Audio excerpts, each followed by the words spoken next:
get this video in, and that is this is a 2016 Kawasaki ZX10, and we're gonna be changing the starter. I kind of was looking on YouTube just to see what was out there if I wanted to do the video.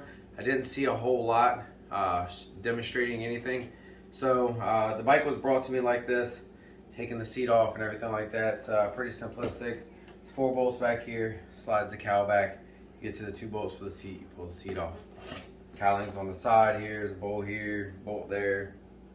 There's plenty of those videos out there, I'm sure. All right, so pretty much looks like everything else has been pulled off of the tank here on the sides. You know, it's all been removed, all the bolts and everything like that, except for the 2 that are in the back. The fuel pump is still connected here. And then our 2 5mm Allens here. I'm gonna disconnect the fuel pump, so that's out the way. And go ahead and pick up on the, don't pick up on the shroud here, because sometimes, you know, something might have a crack in it or something might break it. So try to pick up on the metal part of the tank. And we're gonna pick up, not like that.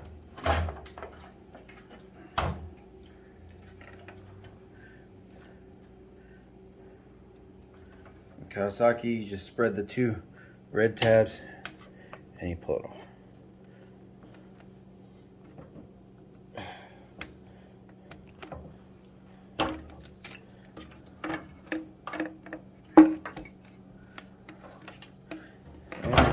Tank's free. But we're gonna have to take this side fairing off, so that's what I'm gonna do now. I got a number 4 Allen, and we're just start taking off the bolt.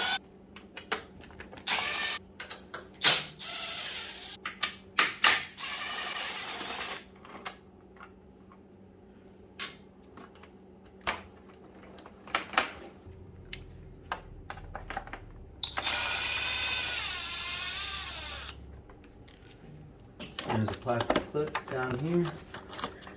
A couple push pins underneath inside here. And down low. Up higher. There's another one here.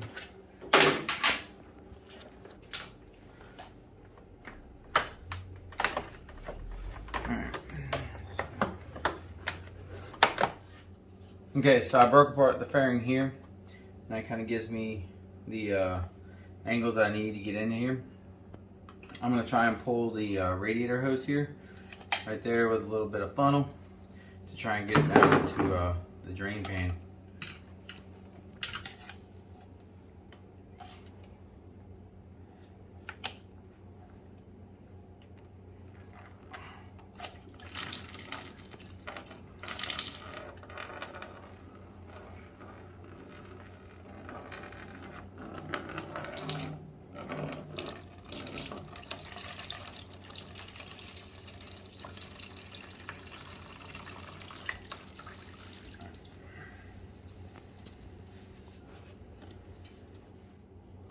Looking at it without it being in the way, right in here you can see that even if we remove the bottom half of this thermostat housing, I'm not sure that that starter is going to clear. Okay, so just removing the cap from the thermostat housing doesn't look like it's going to do the job. So I can't get to the second bolt that holds the entire thermostat housing on to the back of the head. So we're going to go ahead and, or to the throttle bodies I think it might be. I'm going to remove the whole airbox. So I'm going to start with the Phillips head screws you got going on. Removing some of the wiring harnesses here, so they're out the way.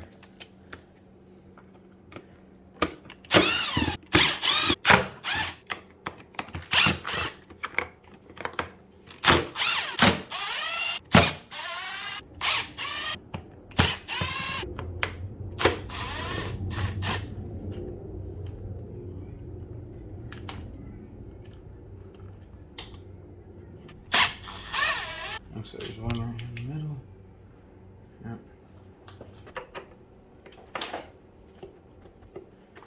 Okay. Top of the airbox is out of the way. Okay, so what I have is a ball Allen. You can see the Allen screws there. So I'm gonna try and come in at a slight angle and just loosen those up.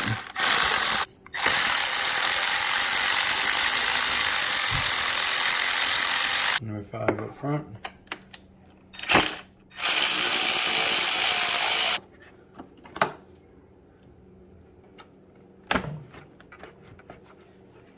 So we have a hose here.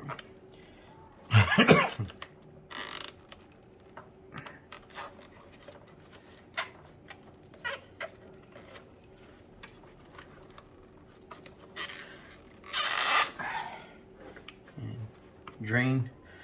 It's just a water drain. There. We have one on this side right here. And this drain over here. And then we just pull away and out.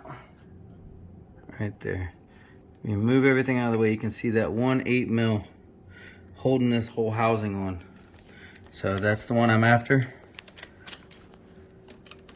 Now I'm using a 10" with an 8 mil on the end of it.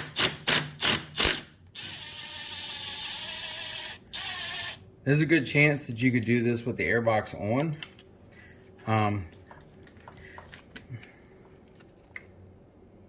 But I couldn't see it from this like black rubber flap that was there, and the wiring harness is in the way. So I was able to push the wiring harness up a little bit to get it out of the way without the airbox there, so it makes it a little bit easier.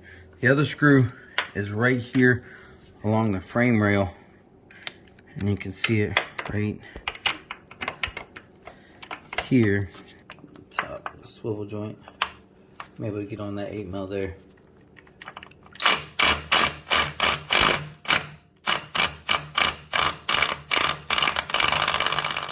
I'm gonna go ahead and remove this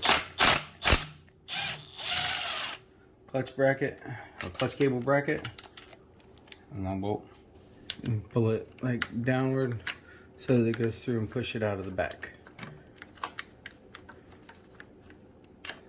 Just like that.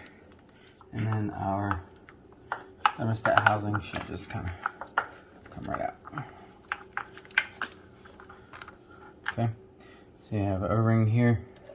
So now that that's out of the way, you can clearly see the starter from here.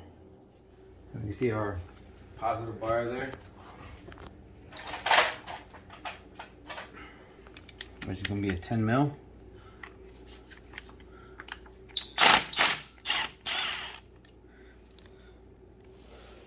Nut, and take that off. And then we have our 2 8 mils that are holding the starter in. One here and one here. At that point, the starter should be free. Kind of wiggle it with your hands.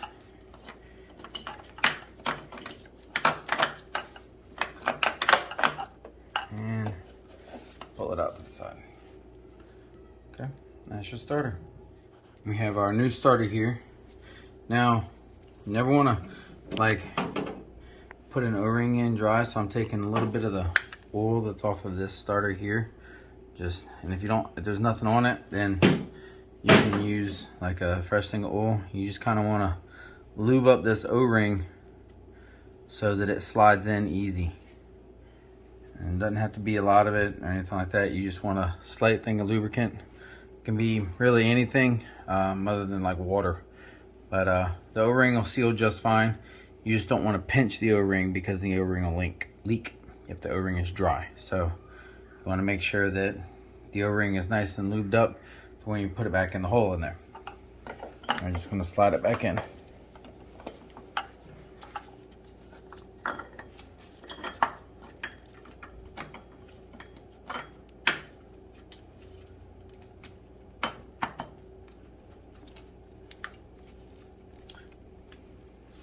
A little bit of wiggling and she's in there nice and tight.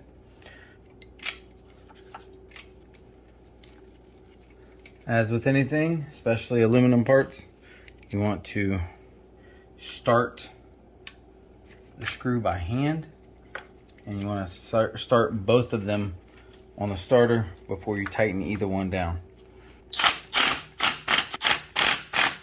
And you get your positive wire, and we're gonna start the nut.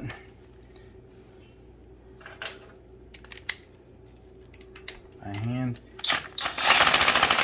You want to make sure that that rubber is covered, because that is the hot wire. As soon as you touch the starter button, 12 volts gets sent to this wire. So if there's anything that accidentally touches it, it will melt it. So next is going to be our thermostat housing.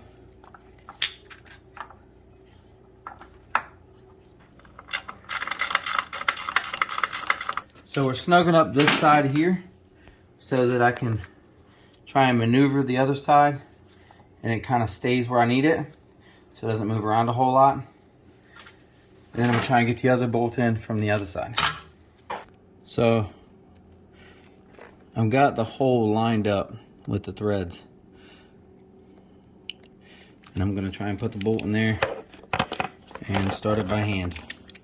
So one of the other things that I've learned is some of these bolts are magnetic. So you can take a magnet and kind of just rub it up against the socket and the screw,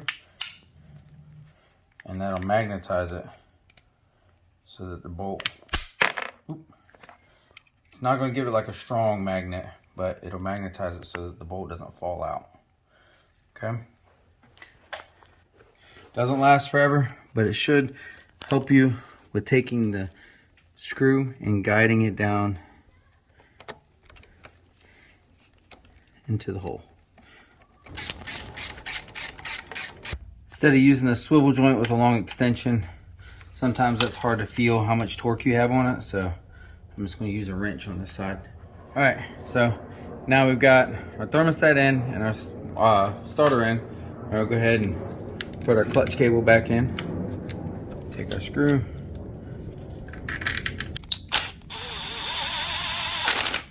Take our radiator line. Go ahead and start putting the air box back in. So we have our air line over here, like a pairing valve. We have our crankcase breather here.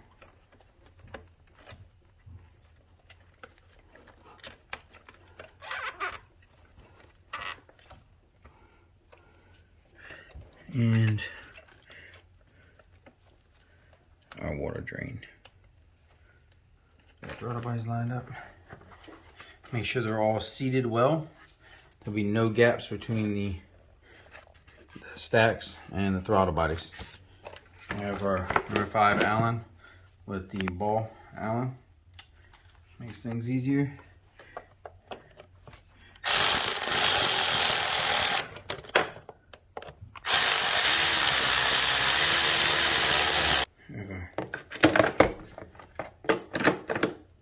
Filter, number 5 Allen bolt. As I said, it'd probably be easier if we remove this, but I'm stubborn.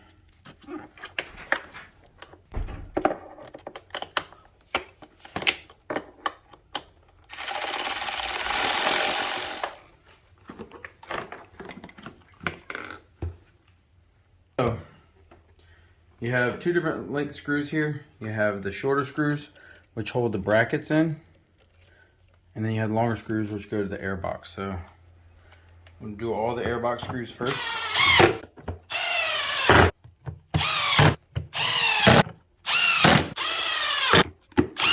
So after you put all of the air box screws in, I'm leaving this center one out because it was stripped and I didn't want to put it back in there. And the owner can decide on what he wants to do. These are the brackets. So these are the shorter screws. I'm left with 4 short screws.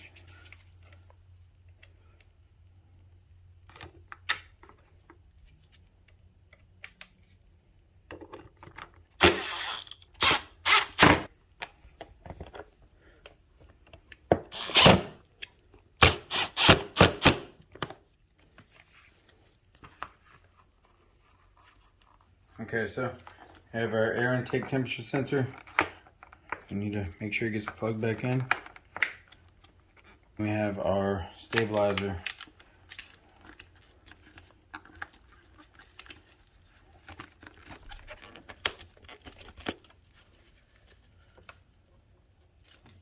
And then we're going to do our tank next.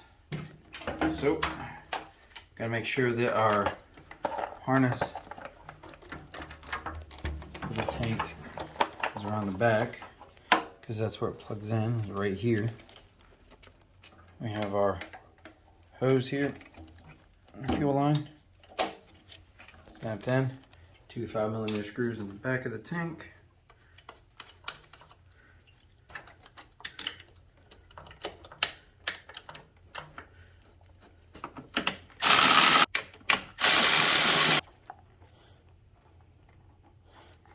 And the overflow line for the tank. All right, so we move these out of the way here. We have to get this canister. It's like maybe a charcoal canister.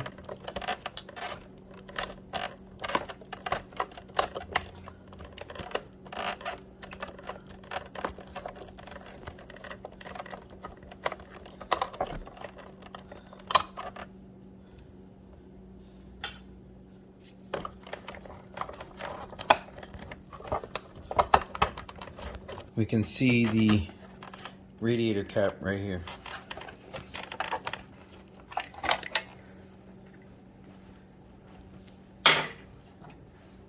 Take our funnel and down into the hole. And then we're gonna put our radiator fluid. All right, so we got everything in. We still gotta put a little more coolant in here. But I'm gonna go ahead and put this side fairing on. All right, and so it just hooks in at the top. I'll make sure our bolt hole here is lined up. So we're gonna hook it in at the top. And then it snaps in at the front.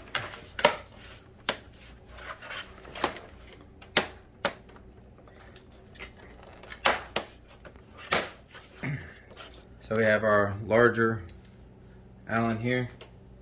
It's gonna go right here.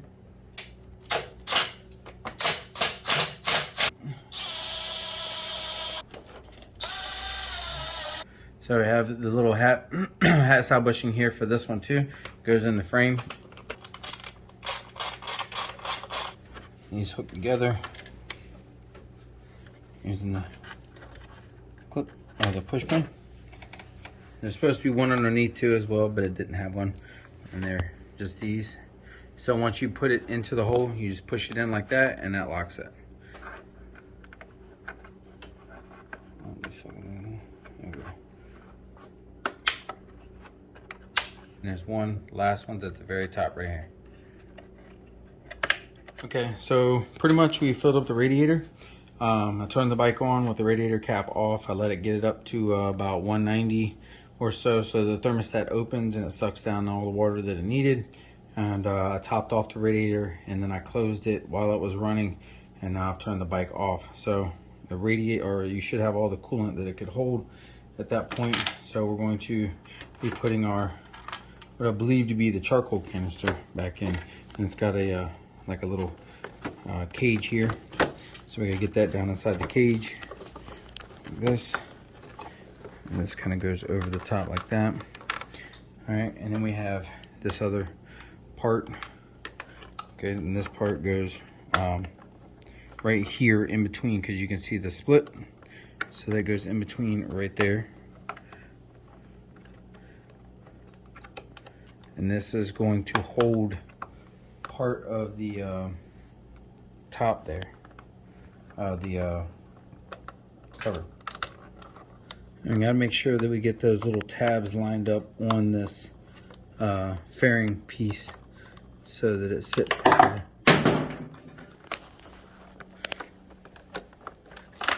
All right, so we have our two pieces here, our two harnesses.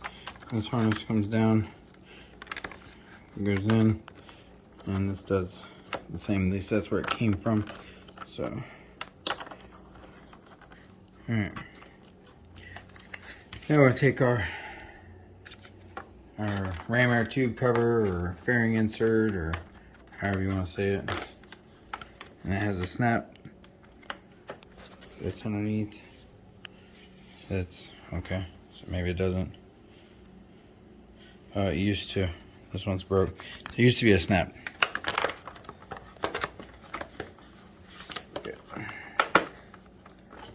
Now in the front, up here, is where the push pin goes. We have our 4mm Allen.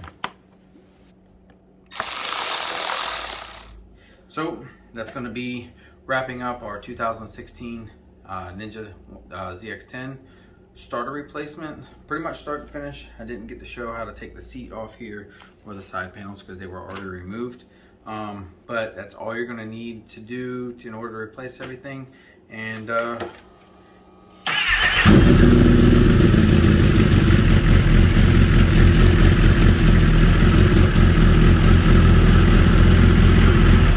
she should be fixed. So like, subscribe, and I'll see you guys next time.